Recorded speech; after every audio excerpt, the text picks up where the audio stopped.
Halo teman-teman semuanya, welcome to Fahlas Yaping Place.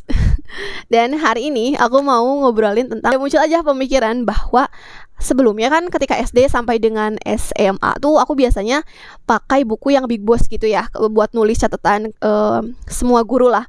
Tapi sekarang dua mata pelajaran. Tapi sekarang tuh pas S1 kemarin aku berpindah ke Binder. Nah itu kan per lembar ya, terus kadang-kadang bisa kececer dan segala macam yang teman-teman juga aku yakin sih kalian memahami apa yang aku maksud. Meskipun kita udah menyatukan di satu batasin gitu sama pembatas bindernya per mata kuliah, kita udah tulis namanya, tapi rasanya kayak tetap berceceran dan kayak gak terorganisir aja. Nah itu yang aku rasain ya. Mungkin teman-teman ada yang sama, atau mungkin juga ada yang enggak. Akhirnya pas kemarin aku nyoba setengah semester, kayaknya aku harus berpindah ke buku yang biasa lagi gitu. Meskipun gak pindah-pindah ke Big Boss, tapi aku pengen satu mata kuliah itu punya satu buku khusus lagi, jadi gak berceceran di binder. Nah entah itu karena apa, tapi aku ngerasa kayak lihat waktu S1 itu ketika pas mau ujian tuh kan ribet banget ya. Jadi kayak catatannya itu berceceran di binder-binder tertentu. Jadi aku gak kepikiran untuk semuanya aku jadiin buku aja, jadi tahu ini matkul apa dan sebagainya. Tapi waktu itu karena gak kepikiran untuk semuanya buat seperti itu, akhirnya ya kerasa berceceran banget. Dan sekarang aku ngerasa belajar enggak deh, untuk S2 ini aku mau coba pindah lagi ke buku gitu. Meskipun aku pengennya bukunya udah nggak yang garis-garis gitu, tapi yang kotak-kotak kecil. Nah, jadi aku kepikiran nih buat nanyain ke GPT. Sebenarnya harusnya kita nyari ke sumber yang lebih akurat ya. Tapi karena aku cuman mau bikin video ini dalam waktu yang tidak terlalu panjang, cuman pengen yaping aja kan, seperti yang sudah dibilang tadi. Akhirnya aku nanya nih, kenapa anak sekarang itu lebih suka buku kotak-kotak kecil atau yang dot itu. Kayaknya laku banget deh, soalnya kemarin aku ke toko buku itu udah habis dan sisa cuma 4 kalau yang grid itu ya. Dan aku habiskan kemarin karena aku udah nunggu ke toko buku itu udah berapa hari, tapi tutup terus karena lebaran.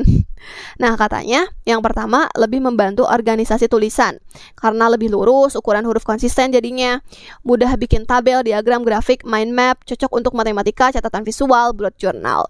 Nah dalam penelitian tentang visual organization in note taking, tata letak yang terstruktur itu membantu otak dalam spatial organization memory. Konsep ini tuh berhubungan dengan teori dual coding dari Alan Paivio yang menyatakan bahwa informasi itu lebih mudah diingat jika ada visual plus verbal. Nah, kotak-kotak itu secara tidak langsung membantu visualisasinya. Kemudian, kalau sekarang ada estetika dan budaya note-taking modern.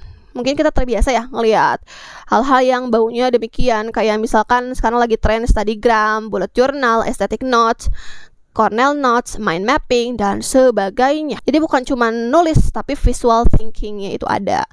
Kemudian ada pengaruh digital katanya. Anak sekarang terbiasa pakai Excel, Notion, GoodNotes, iPad Notes, Canva layout. Semuanya itu berbasis grid, layout, block. Jadi buku kotak itu terbiasa kayak lebih natural aja rasanya. Nah ini disebut dengan perubahan learning environment karena digital culture. Oke, apakah ada penelitian terkait jenis kertas terhadap tulisan atau belajar? Ini yang aku tanyakan kedua. Nah, katanya ada beberapa penelitian di bidang handwriting research, note-taking research, educational psychology. Nah, contoh temuannya itu yang pertama adalah grid paper membantu matematika dan diagram. Ini udah jelas lah ya. Ini ngurangin kesalahan dalam alignment angka. Kemudian ada line paper lebih baik untuk menulis paragraf panjang. Tapi sekarang rasanya aku lebih suka nulis paragraf panjang itu tetap di yang grid yang kotak-kotak itu kecil.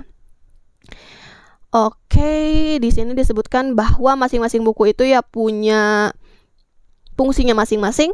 Blank paper itu lebih baik kreativitas dan mind mapping. Tapi sekarang semuanya udah nggak dikotak-kotakin kayak gitu rasanya. Belok ke grid semuanya atau enggak ke yang dot-dot kecil itu. Terus aku nanya juga nih di sini, apakah ada kekurangan buku kotak? Jawabannya ada.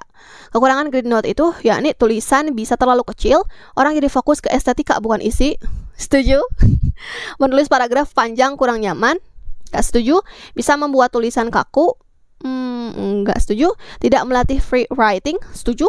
Untuk anak kecil kadang membatasi motorik bebas. Jadi sebenarnya katanya garis itu bagus untuk menulis cerita, kotak bagus untuk struktur matematika visual, kosong itu bagus untuk kreativitas. Aku nanya nih, karena mostly ketika aku kuliah aku ngeliat teman-temanku itu pakai binder semuanya.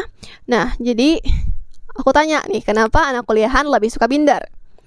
Nah, yang menariknya katanya yang pertama mata kuliah itu banyak, jadi bisa dipisah per map aja. Bisa tambah kertas fleksibel. Kalau habis kertasnya ya tinggal nambah doang. Bisa print materi, masukin binder. Tidak perlu bawa banyak buku, setuju. Sistemnya modular, mirip file. Oke, mudah reorganisasi catatan. Betul. Bahkan sampai tidak terorganisasi. Cocok untuk orang yang suka rapih dan sistem. Oke. Karena binder itu sebenarnya mirip sama Google Drive versi fisik. Nah, kenapa banyak mahasiswa itu rindu buku tulis seperti anak SD?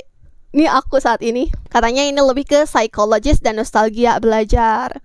Berapa alasan, dulu belajar lebih sederhana, satu buku satu pelajaran, tidak terlalu banyak materi, menulis tangan lebih terasa belajar, binder sering jadi berantakan, setuju. Buku tulis memberi rasa progres. Ada kepuasan menyelesaikan satu buku. Bener ada nih. Dalam psikologi pendidikan, ini berkaitan dengan tangible progress, embodied learning, handwriting memory effect. Menulis tangan di buku membuat otak lebih aktif dibanding mengetik atau loose paper. Oke, kesimpulan besarnya bahwa fenomena ini dipengaruhi oleh perubahan gaya belajar visual, pengaruh teknologi dan layout digital, kebutuhan fleksibilitas mahasiswa, estetika note-taking culture, psikologi nostalgia belajar, perbedaan fungsi, menulis vs mengorganisasi. Jadi bukan tren katanya bahwa perubahan budaya belajar dari lineal, visual, jadi modulan di Fahla Yaping Place episode pertama ini.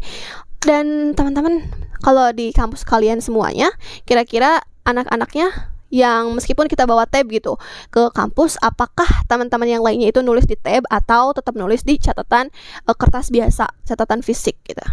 Komen di bawah kalau misalkan kalian mau coba untuk sharing ya. Tapi kalau di kampusku, meskipun teman-teman yang lain bawa tab, tapi mereka tetap nulis di catatan fisik, di buku. Nah, terus aku tanyain kan kenapa gitu.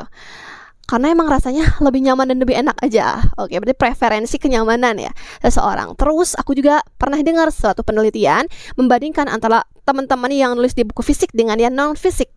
Dan ternyata lebih efektif atau lebih menangkap materi yang ditulis itu oleh teman-teman semuanya yang menggunakan catatan fisik.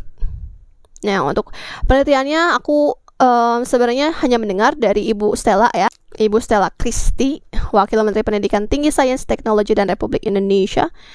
Jadi aku dengar tentang penelitian yang beliau baca tentang hal tersebut, belum aku cari. Karena seperti tadi aku cuma mau yaping aja di sini sedikit, mudah-mudahan bermanfaat.